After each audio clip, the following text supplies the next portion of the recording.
Buenas noches, bienvenidos. Bueno, se cumple un año, bajen un poquito la música, se cumple un año del inicio de la cuarentena total en la República Argentina. Un año ya pasó, ningún país del mundo, ni siquiera yo te diría los más autoritarios, tuvieron una cuarentena tan violenta, tan larga, tan estricta. Ni siquiera China, el epicentro, Wuhan, ¿no? El coronavirus ahí empezó. Ni siquiera Venezuela, una dictadura. ¿Pueden bajar un poquito la música? Porque está muy alto, no sé si... Gracias.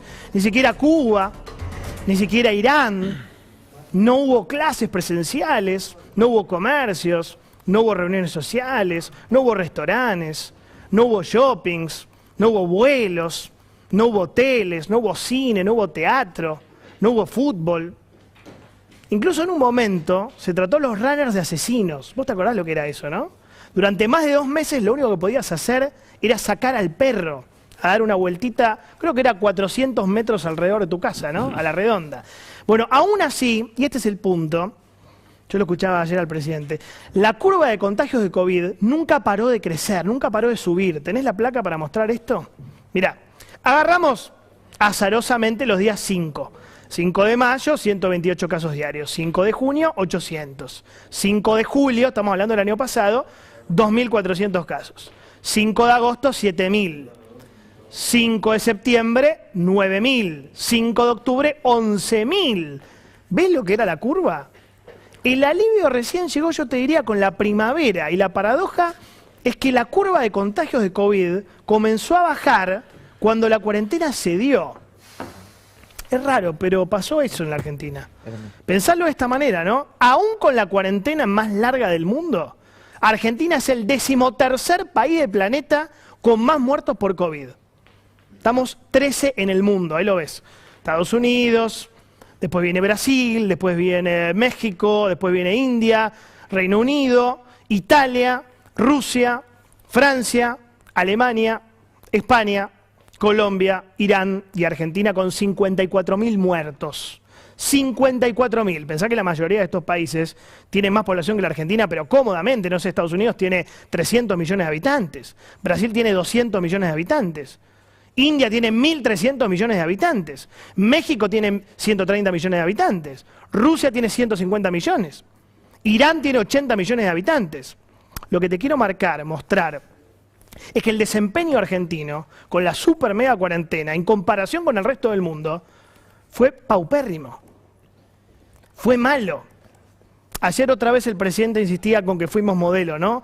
Tuvimos más infectados, tuvimos más muertos, tuvimos la economía más cerrada, tuvimos más caída del PBI, tuvimos más pobreza, tuvimos más desocupación.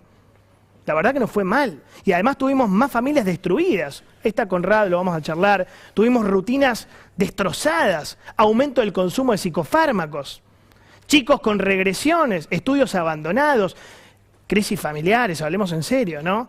Y para colmo, todo eso pasó bajo un halo de superioridad moral, ¿no? Una bajada que nos hacía el gobierno nacional. Éramos los campeones del mundo. Estamos ganando, somos mejores que Suecia, somos mejores que Chile, somos un modelo para el mundo. Por ejemplo, el 30 de marzo, el presidente le dijo a René de Calle 13, residente, que Argentina estaba dominando al virus. Mirá. Pero los primeros resultados parecen decir que nosotros estamos dominando al virus. Lo importante es que vos domines al virus como sociedad y no que el virus te domine a vos. Yo me acuerdo que Perón decía, el 2000 nos encontrará unidos o dominados, ¿no? Bueno, tenemos un presidente dominado por el virus, un país dominado por el virus, por la cuarentena y en este caso también por la vicepresidenta, pero eso es otra historia. Yo creo que Perón tenía razón, el 2000 nos encontró dominados. También recordamos que el entonces ministro de Salud, ¿se acuerdan? Ginés González García, uno que se robó las vacunas, llegó a decir el 27 de junio que éramos una referencia global y que el mundo nos elogiaba. Mira.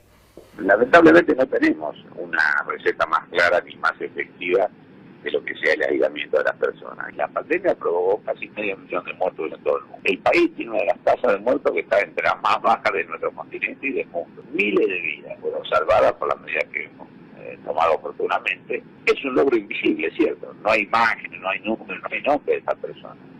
Pero hemos protegido a cada una de ellas por el esfuerzo conjunto de toda la sociedad. Si hacemos bien las cosas, después de 10, 12 días tenemos que empezar a ver que los casos empiezan a bajar. De la misma manera que fuimos oportunos, y el mundo celebra que fuimos oportunos cuando tomamos aquella medida, tenemos que hacerlo ahora. Dios mío, no me acordaba, cuando lo ves es diferente a cuando vos lo pensás. Y también tuvimos un presidente que habló tan livianamente de la pobreza. ¿Vos te acordás lo que dijo, Alberto? Dijo que prefería tener 10% más de pobres y no 100.000 muertos, pero mirá cómo lo dijo.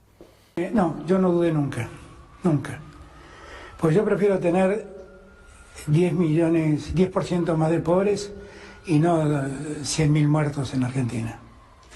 Porque ya de la muerte no se vuelve, de la economía se vuelve. ¿Te das cuenta de lo que hicieron? Nos hicieron ser partícipes necesarios, si querés, de una falsa dicotomía.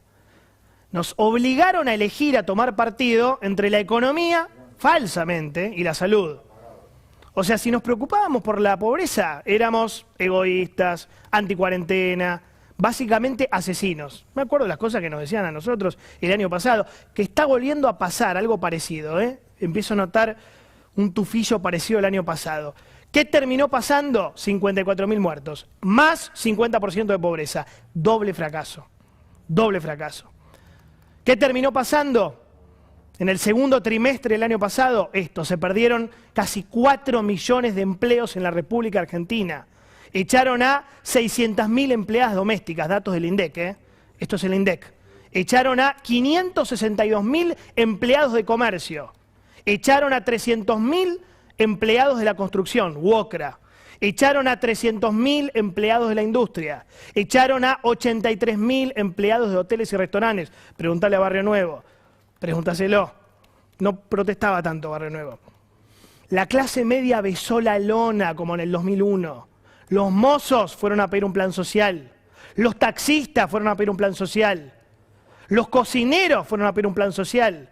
Cerraron miles de peluquerías, cerraron agencias de turismo, cerraron bares, cerraron gimnasios, cerraron jardines de infantes, desaparecieron las changas, carpinteros, plomeros se murieron de hambre. Entonces la pregunta que tengo, escuchando al presidente ayer anoche, es ¿qué aprendimos? ¿Aprendimos algo de todo esto? ¿Aprendimos algo de tanto dolor, tanta angustia? ¿Qué nos enseñó la pandemia?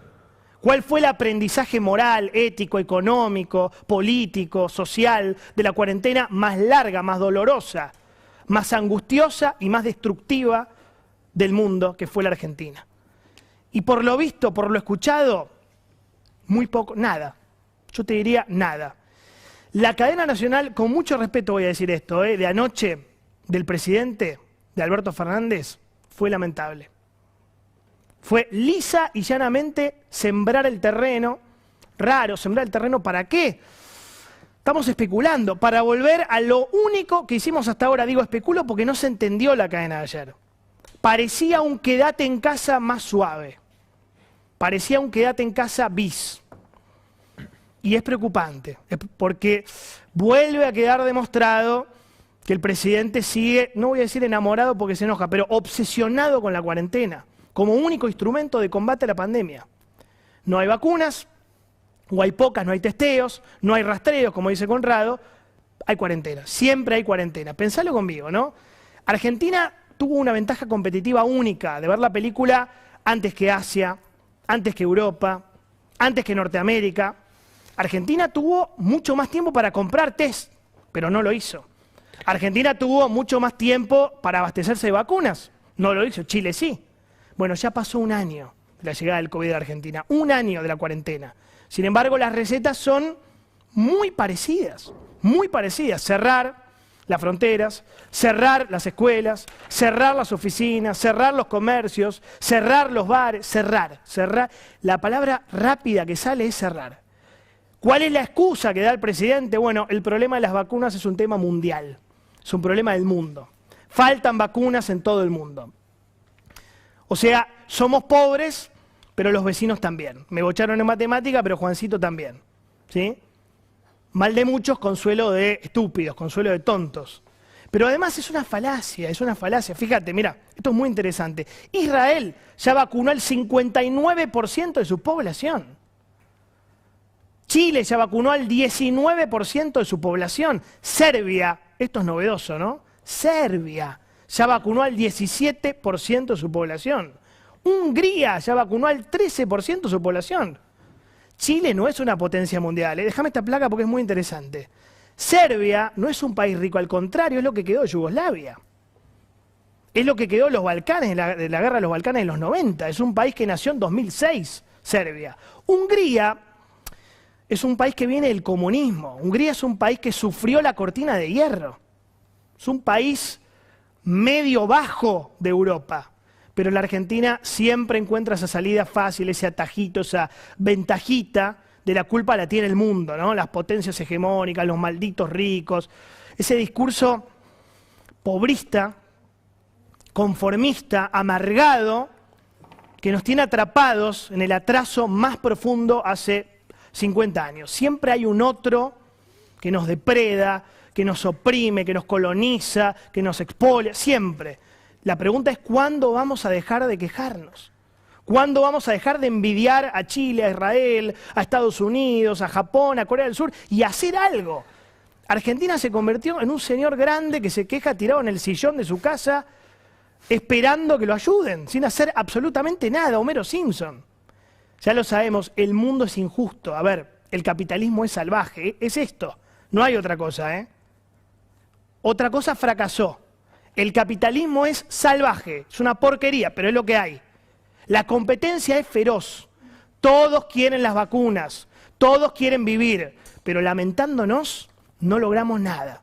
Lo de ayer del presidente fue un lamento, un lamento. Y mientras nos quejamos, nos lloramos, nuestros vecinos nos pasan por arriba. Mirá, mientras nos quejamos, Brasil anuncia la compra de 100 millones de dosis de la vacuna de Pfizer. Y también de 38 millones de vacunas de Johnson & Johnson. Ah, casi me olvido y cierro, ¿no? En estos países no se robaron la vacuna. En Chile no está Zanini robándose la vacuna. En Israel no está Duhalde robándose la vacuna. En Serbia no está el diputado Valdés robándose la vacuna. En Hungría no está el hijo de Moyano de 20 años robándose la vacuna. En Islandia no está la agente de prensa rumbera de Guzmán robándose la vacuna. Por eso la palabra del presidente está profundamente devaluada. ¿Cómo hacemos para creerle? ¿Cómo hacemos para tomarlo en serio? Si permitió que sus amigos, sus socios, se queden con las vacunas del personal de la salud. ¿Cómo hacemos para creerle si el presidente dijo que en diciembre íbamos a tener 10 millones de argentinos vacunados? Mirá. Hemos recibido la posibilidad de contar con 10 millones de vacunas, o sea, 20 millones de dosis. Ustedes saben que es una vacuna donde se da una primera dosis y 21 días después se da una segunda. Podríamos cubrir con las dos vacunas, la del día 1 y la del día 21, a 10 millones de personas, si todo va bien, sobre finales de diciembre, a partir de finales de diciembre. Muchas mentiras, muchas falacias, mucho charlatán, sin ningún costo. Yo creo que mentir en la Argentina es gratis y es un gran problema. Nos mienten todo el tiempo y no pasa nada, no hay costo. Nos dijeron que el virus nunca iba a llegar, nos dijeron que el dengue era más importante, más preocupante, nos dijeron que estábamos dominando al virus, nos dijeron que el pico iba a ser en mayo, yo no me olvido de eso. Nos dijeron que en diciembre había 10 millones de vacunados y ahora nos prometen 50 millones de vacunas para julio. Alguna vez, y cierro en serio, tendremos que preguntarnos, pero de verdad, ¿qué Estado tenemos los argentinos? Un Estado gigante, elefante y sumamente ineficiente. Un Ministerio de Educación que propicia cerrar las escuelas. Un Ministerio de Ambiente que no sabe apagar incendios.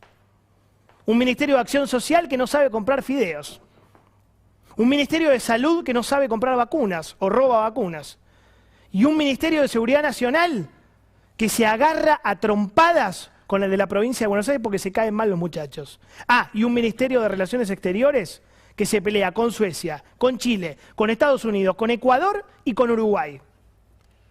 Y una Secretaría de Comercio que no sabe bajar la inflación. ¿Para qué dejamos el 50% de nuestro sueldo en impuestos? Para que el Estado nos cuide. Pero el presidente nos avisa por cadena nacional que está llegando el otoño. Opiniones libres, hechos sagrados, señores, bienvenidos. Yo podría hacerme el distraído. Querían salir a correr, salgan a correr. Querían salir a pasear, salgan a pasear. Querían tener los locales de ropa abiertos, abran los locales de ropa. Ahora, esta es la consecuencia, la que les acabo de mostrar, sépanlo, porque no hay otra consecuencia, es esta la consecuencia. Bienvenidos, señores, ¿cómo